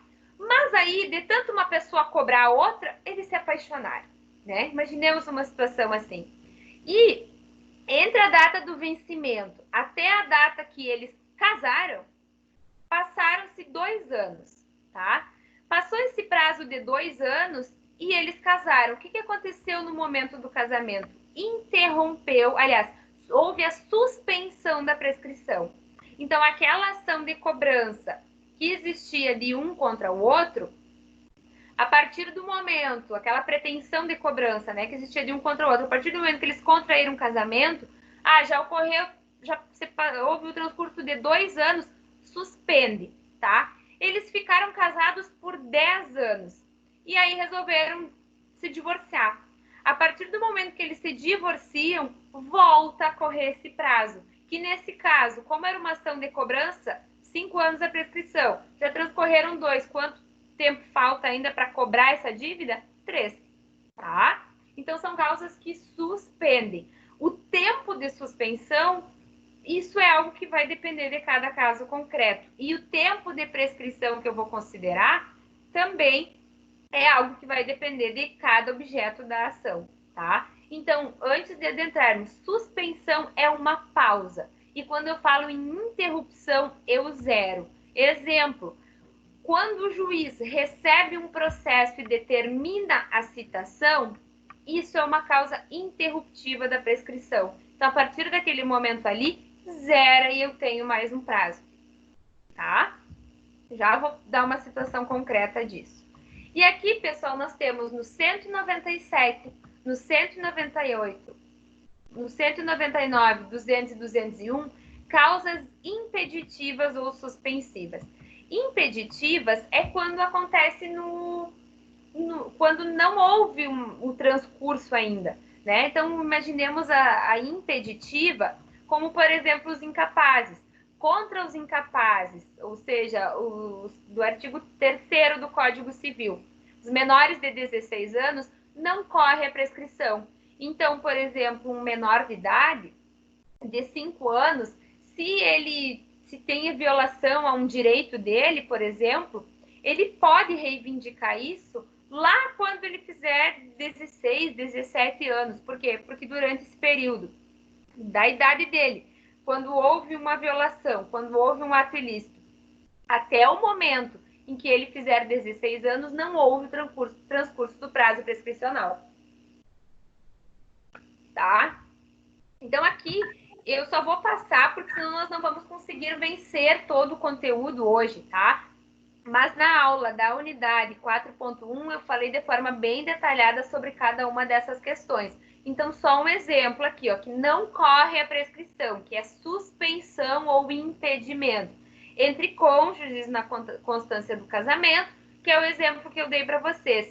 Entre descendentes e ascendentes durante o poder familiar, tá? Um outro exemplo. Outro exemplo é contra os incapazes, de que trata o artigo 3º, ou seja, os absolutamente incapazes. Então, nós imaginemos o seguinte, um menor em que não houve o pagamento de alimentos, né, por exemplo, por parte de um pai, e ele entra depois, quando ele faz 16 anos de idade, ele entra cobrando esses alimentos. Ele pode, porque nesse período em que ele era absolutamente incapaz, contra ele não transcorreu o prazo prescricional, tá? Então, também contra os incapazes não corre o prazo prescricional. Outra situação, no artigo 200, quando nós estamos diante de uma situação de um processo criminal, por exemplo, ocorre um assassinato e isso é objeto de um processo criminal de homicídio, que vai ser submetido ao processo do tribunal do júri, tá? E quando esse processo está em tramitação ainda, eu entro com uma ação indenizatória. A pessoa entra com uma ação indenizatória contra o responsável pelo homicídio, em razão, né, de danos morais, enfim, que sofreu pela morte de alguém. Enquanto essa sentença proferida no juízo criminal não transitar em julgado, eu não falo em prescrição, tá? Eu não falo na ocorrência de curso de prazo prescricional. E há possibilidade de ainda não ter sido julgada a sentença no crime e eu entrar com ação civil, tá? Posso, tá? E nesse período não há que se falar em ocorrência de prescrição, tá? Então, são algumas questões que, de uma forma mais detalhada, eu falei na aula da 4.1. E aqui, pessoal, no 202, nós temos a interrupção da prescrição. E o que eu ressalto e peço que vocês tomem nota quanto isso. Quando nós falamos em suspensão e impedimento, eles podem acontecer várias vezes em relação a um caso, tá? Mas quando nós falamos em interrupção, nós falamos numa vez só. Então, pode haver várias vezes a suspensão? Pode. Por exemplo, imaginemos uma situação aqui, ó, no 198, inciso 2º, que não corre a prescrição contra os ausentes do país em serviço público da União, dos estados ou dos municípios, tá? Imaginemos uma pessoa que é funcionário público e está numa missão representando o país fora do Brasil, tá? E há uma ação de cobrança, aqui que ele tem alguém que deve para ele. E aí, venceu a dívida, a pessoa não pagou e ele foi em missão para outro país. Ele ficou 4 anos lá. Nesse período que ele foi lá, fica suspenso o prazo prescricional. Quando ele volta, retoma a partir de onde parou aqui. E daí ele vai de novo para uma outra missão, transcorreu 2 anos e ele foi de novo para outra missão, pausa o prazo prescricional, que vai voltar a correr quando ele chegar no Brasil de novo, tá? Então, são situações que podem configurar várias vezes. Eu posso ter, numa situação, várias suspensões. Se ele ficou mais do que esse tempo, então prescreve, então, daí ele perdeu, daí... Não. Quando a pessoa não está... Olha o que diz aqui, ó. Também não corre a prescrição contra os ausentes do país em serviço público da União, digamos o Estado ou município. Vamos lá, o seguinte exemplo.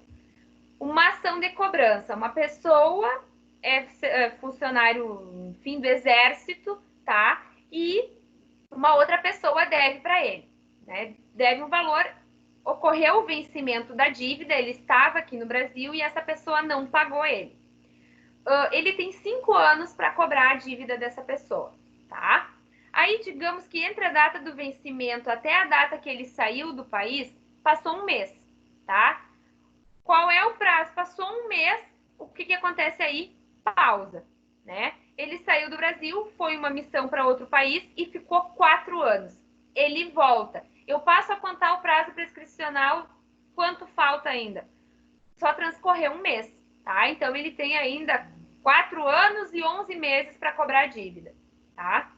Aí, ele tá aqui no Brasil, passou mais 11 meses, fechou 1 ano, tá? Fechou 1 ano, resta quanto tempo para ele cobrar a dívida? 4 anos. O que aconteceu aí agora? Ele foi para fora de novo. Foi para fora do país e ficou mais 3 anos. O que aconteceu nesse período de 3 anos? Tá suspensa, tá? Ele volta depois desses 3 anos. Quando ele saiu do Brasil, restavam ainda quantos? 4 anos, tá? Então, ele ainda tem 4 anos para cobrar a dívida. Vai retomar do tempo que ele parou. Não sei se ficou claro o que eu expliquei. Tá, tipo, ele passou 1 mês, ele foi embora e voltou daqui 10 anos, daí ele tem ainda 4 anos e 11 meses para... Isso. Por quê? Porque suspende. Por quê? Porque ele está a serviço do país, é uma causa que a lei dispõe, tá? Suspende, não corre a prescrição. E quando ele volta, retoma de onde parou quando estava no Brasil, tá? E retoma de onde parou, e isso pode acontecer sucessivas vezes, tá? Em relação à suspensão. Agora, diferentemente com a interrupção, porque a interrupção ela é prevista no 202 e ela só ocorre uma vez. Um exemplo disso, o inciso 1º, por despacho do juiz mesmo incompetente, por ordenar a citação, se o interessado a mover no prazo e na forma da lei processual. O que significa isso? Tem uma ação de cobrança e eu tenho 5 anos para cobrar e houve o transcurso de 4 anos, tá? Eu ingresso com uma ação judicial e o juiz diz, cite-se o réu. A partir do momento em que o juiz diz, cite-se o réu, o que acontece aí? Esses 4 anos que já houve o transcurso desse prazo zera e a partir daquele momento tem mais 5 anos, tá? Então, zera. E tem as outras hipóteses que, né, depois vocês leiam para estudar e também consta na aula anterior que são situações em que interrompe o prazo prescricional. E por fim aqui, pessoal, eu só vou dar uma apressadinha para a gente poder ver o quanto mais conteúdo, tá? Algumas características da prescrição. O que eu ressalto dessas características aqui? Renunciável, tá? Ela pode ser renunciada.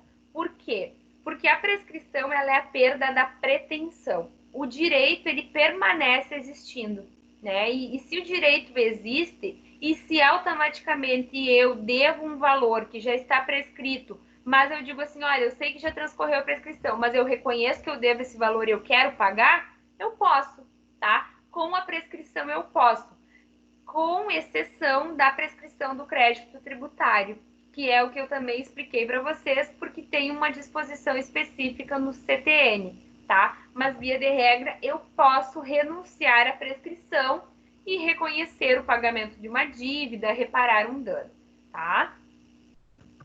Ela pode ser alegada em qualquer grau de jurisdição, porque ela é de ordem pública. Então, por exemplo, se eu entro com uma ação judicial e há toda uma sentença, e quando se recorre, o desembargador lá no tribunal verifica que está prescrito, pode reconhecer a prescrição, tá? Então, são algumas características da prescrição. E quanto aos prazos prescricionais? A regra geral é 10 anos. O que não houver regulamento específico, prescreve em 10 anos. E onde estão os regulamentos específicos? No artigo 206, que fala prazos de 1, de 2, de 3, de 4 e de 5 anos, tá? Algumas dicas sobre o 206, inclusive sobre o que eu vi nos trabalhos de vocês, tá? Cobrança, tá? Quando nós falamos em cobrança de valores, é 5 anos. Podem verificar que no inciso 5º, que fala que prescreve em 5 anos, vai trazer todas as situações de cobranças de valores, tá? Reparação de danos em razão de cometimento de ato ilícito, de abuso de direito, o prazo é 3 anos, tá? E uma questão que eu chamo a atenção de vocês, que eu vi bastante confusão no trabalho, e isso eu expliquei na aula, tá? Cobrança de seguro, via de regra, o prazo é 1 ano de prescrição. Mas nós temos o DPVAT, que é um seguro obrigatório, tá? O DPVAT restou sumulado pelo STJ que o prazo de prescrição é de 3 anos, com base no que dispõe o artigo 206, parágrafo 3º, inciso 9º. Deixa eu só confirmar se é o inciso 9º aqui. Tá? A pretensão do beneficiário contra o segurador e a do terceiro prejudicado no caso de seguro de responsabilidade civil obrigatório. Então, em razão disso, restou sumulado pelo STJ que o DPVAT é um seguro, mas não observa o prazo de 1 ano. Observa o prazo de 3 anos em razão do que está disposto no 206, parágrafo 3º, inciso 9º, tá? Pessoal, e quanto aos prazos decadenciais, peço que vocês leiam. Mas um macetezinho, 5 anos, tudo que tipo de cobrança. Quando eu falo em reparação de danos, é 3 anos. Seguro é 1 ano, com exceção do DPVAT, tá? E prazo geral é 10 anos. Outro instituto ao lado da prescrição que nós temos é a decadência, tá? O que é diferente entre um e o outro? A decadência, enquanto a prescrição é a perda da pretensão, ou seja, é a perda da possibilidade de exigir um direito, a decadência é a perda do direito em si, tá? Então, é a perda do direito. Eu não posso mais exigir. E eu já adianto para vocês que nós temos 2 tipos de decadência. Ela pode ser legal ou pode ser convencional. Convencional, convencionada entre as partes, acordada entre as partes. E a legal é aquele prazo de decadência que a lei estipula. E quando nós estamos diante de prazo decadencial legal, ou seja, aquele que a lei estipula, ele não pode ser renunciável. Então, a prescrição eu posso renunciar, porque houve a perda da pretensão, mas o direito ainda existe. A decadência eu não posso renunciar. Por quê? Porque houve a perda do direito em si. Eu não tenho mais aquele direito porque eu dormi e não reivindiquei ele no prazo que deveria ser reivindicado, tá? Então, decadência é a perda do direito em si, em razão da inércia, e, diferentemente da prescrição, em que nós temos um regramento específico, ou seja, o Código Civil traz no 205 e no 206 prazos prescricionais, a decadência, quando houver estipulação de que decai em tantos anos, extingue o direito em tantos anos, ela vai vir específica num artigo de lei, tá? Então, a prescrição, ela tem a regulamentação geral, 205 e 206. A prescrição, não. Elas acompanham o próprio dispositivo, tá? E nós vamos ver isso na sequência. Aqui eu já adiantei que ela é legal ou convencional. A legal é aquela que decorre da lei e a convencional é que as partes estabelecem a respeito, né?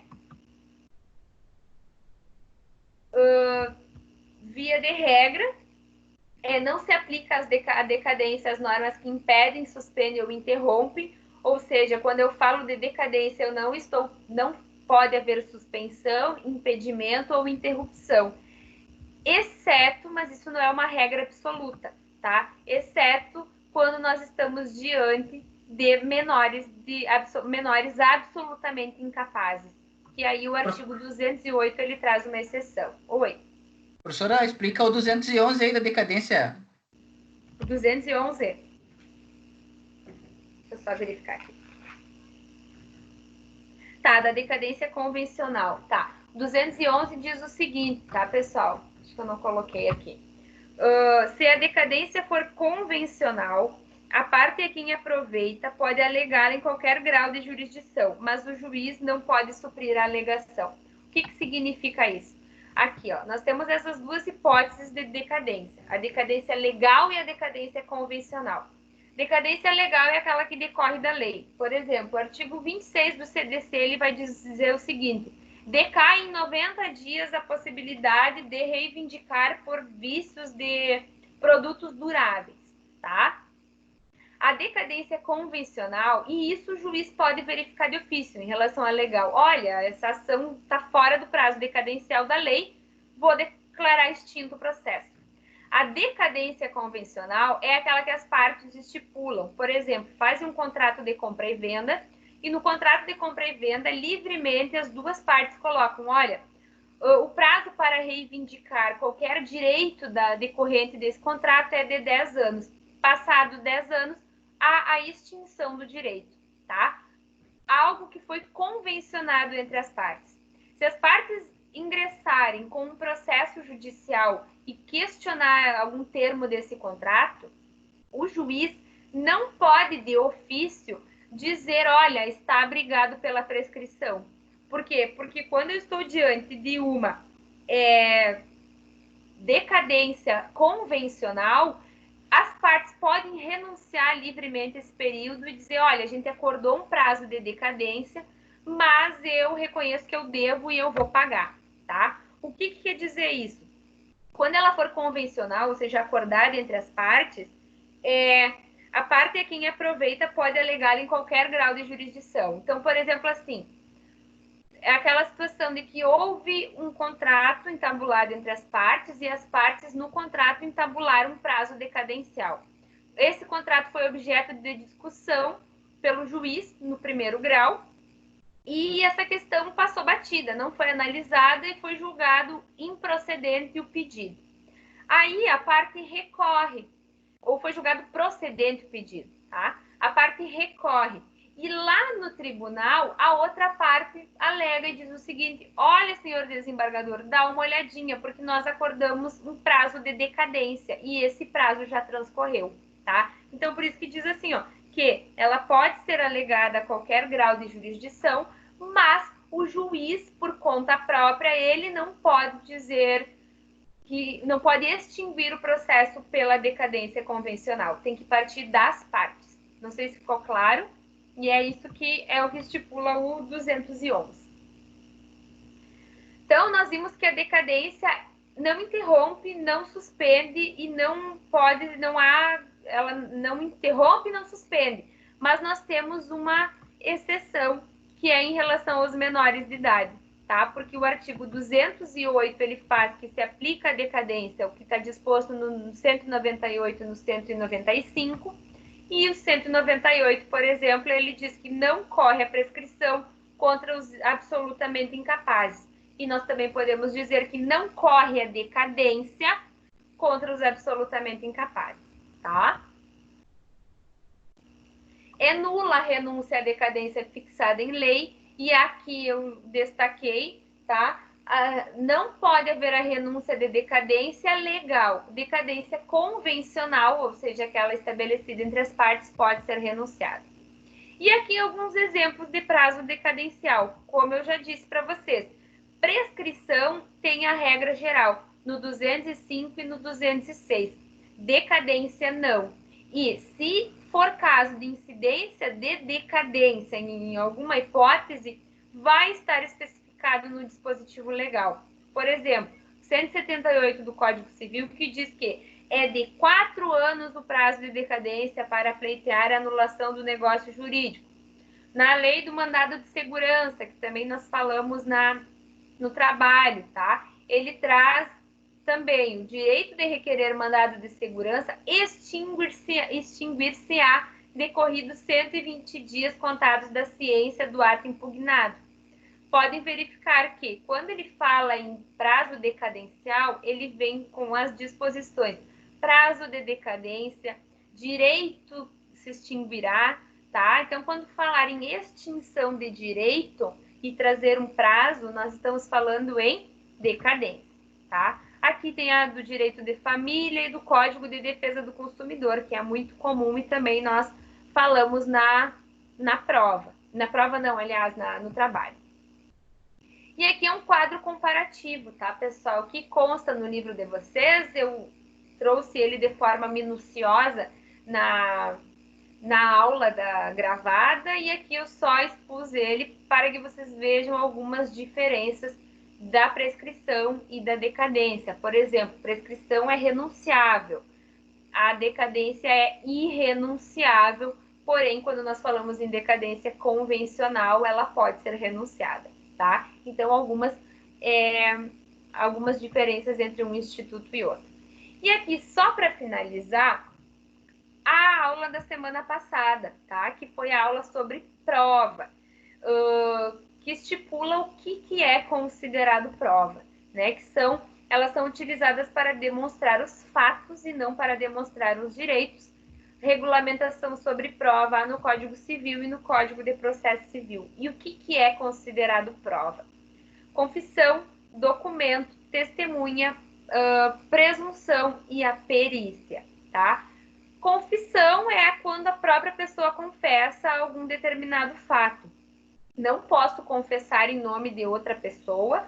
A confissão, ela é pessoal. Por isso que quando há um depoimento pessoal num processo, essa pessoa pode realizar uma confissão por meio do depoimento pessoal, tá? Ela é irrevogável. Então, uma vez que alguém confessou algo num processo ou admitiu algo, por exemplo, o A entrou com uma ação de cobrança e o B veio na contestação e diz o seguinte: sim, eu devo para o A, ponto, ele confessou, tá? Ele não pode vir com outra historinha depois, tá? Confessado, tá? Vai servir como prova para julgamento. Outra prova é a prova documental. Aqui eu falei bastante na aula gravada, né? O que eu ressalto? A prova documental que vir dentro de um processo, ou enfim, para um procedimento extrajudicial também, numa arbitragem, por exemplo, ou enfim, numa questão que pode ser realizada num tabelionato, um usucapião, que agora pode ter uma ação de usucapião de forma extrajudicial, ela deve servir para provar um determinado fato. Então, não adianta eu juntar dentro de um processo uma reportagem de jornal que nada tem a ver com aquele caso concreto que eu estou apresentando. Então, a prova documental, ela deve ter absoluta relação com os fatos que eu estou querendo demonstrar. E aqui eu ressalto para vocês a relevância da escritura pública, né? Que ela é um documento dotado de fé pública e é um documento que tem bastante relevância. Por exemplo, eu quero comprovar uma conversa de WhatsApp realizada, eu pego o meu celular, vou lá no tabelionato, o tabelião lavra uma ata notarial, dizendo que ele olhou o celular e que tinha uma mensagem do número tal, de tal dia, que dizia tinha tal teor, tá? isso é uma prova que tem tem fé pública, ela é presumida verdadeira, tá? Porque foi verificada por um tabelião. Então, por isso que as questões de o que vem de instrumento público dentro de um processo tem bastante relevância, e o que não vir de instrumento público pode ser complementado por uma prova testemunhal, né? Das pessoas que são ouvidas no processo, e aqui eu ressalto que o 228 estabelece um rol de pessoas que não são admitidas como testemunha. Porém, não são admitidas como testemunhas, mas elas podem ser ouvidas como informantes num processo, tá? Então, os menores de 16 anos, o interessado no litígio, amigo íntimo, inimigo, né? Ascendentes, descendentes, colaterais até o 3º grau. Não sei se alguém já assistiu a audiência, ou quando vocês forem assistir a audiência, vocês vão verificar que o juiz faz um questionamento inicial para uma testemunha e diz nome completo, idade, enfim, e no final diz: o senhor é parente, amigo, íntimo, inimigo de uma das partes? Se essa parte dizer sim, eu sou mãe de uma das partes, o que o juiz vai dizer? Vou ouvir como informante e dispenso do compromisso, tá? Então, eles podem ser ouvidos em juízo, mas como informantes e não como testemunhas, ou ainda numa situação em que foi a única pessoa que presenciou um determinado ato, tá? Presunção. Nós temos a presunção, por exemplo, dependendo do comportamento da pessoa, eu posso presumir verdadeiro, e aí eu tenho a situação de que se uma pessoa é chamada, é citada num processo, e ela não se manifesta, ela fica silente, ela fica inerte, eu presumo que o que a outra parte alegou é verdadeira. Ou se o juiz diz assim: determino a produção de tal prova, e a parte não se insurgiu quanto à prova, eu presumo que ela aceitou, tá? Então, a presunção também serve como prova. E, por fim, a perícia, tá? A perícia, por exemplo, quando eu estou diante de a necessidade de realização de uma avaliação médica, da análise de um registro de contabilidade, da análise de um veículo, e o juiz ele não tem o conhecimento técnico para ver aquilo ali. Então, ele pede o auxílio, como vocês já devem ter visto, dos auxiliares da justiça, né? E um dos auxiliares da justiça é o perito. Ele nomeia um perito de sua confiança, e esse perito, que é imparcial, vai elaborar um laudo técnico, e com base nesse laudo, o juiz vai ter mais elementos para realizar uma análise da prova. O que eu ressalto? Não obrigatoriamente, não há uma obrigatoriedade do juiz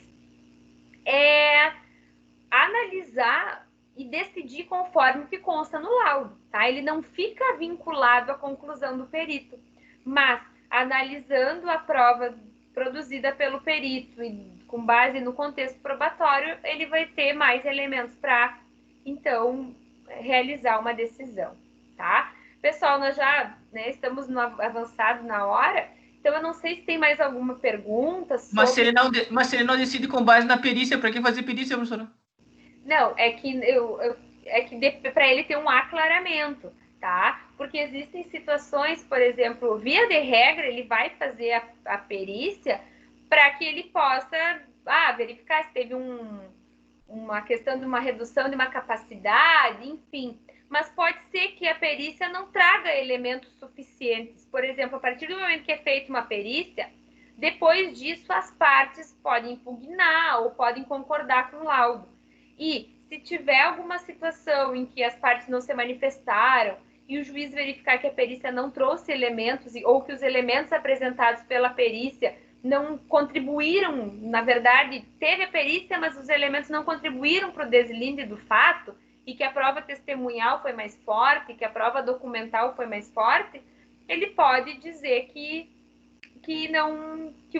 ele não ficou vinculado à conclusão da perícia e que as outras provas produzidas trazem elementos que ele considera de verossimilhança, de veracidade, tá? E julgar com base em outra situação.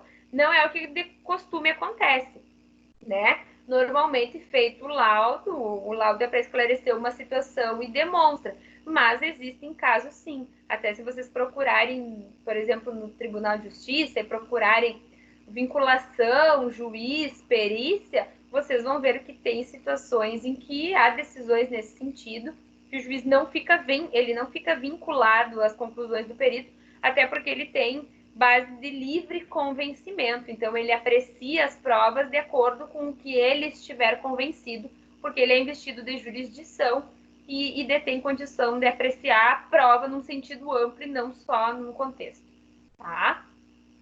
Mas é exceção. Mais alguma dúvida, pessoal? Mais alguma situação? Não? Então, bom, de minha parte seria isso. Essa aula fica gravada, tá? Logo eu disponibilizo ela no AVA. Tá bem.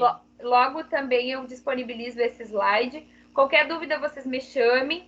De uma forma mais ampla do que nós falamos aqui, constam nas aulas gravadas. Então, se porventura alguém não assistiu, eu acho prudente assistir, tá? Até porque, como eu disse no começo da aula, embora a prova seja com consulta, se vocês não tiverem uma base do conteúdo, vocês vão pegar a prova e vão ficar perdidos com ela, tá? É um conteúdo bem complexo.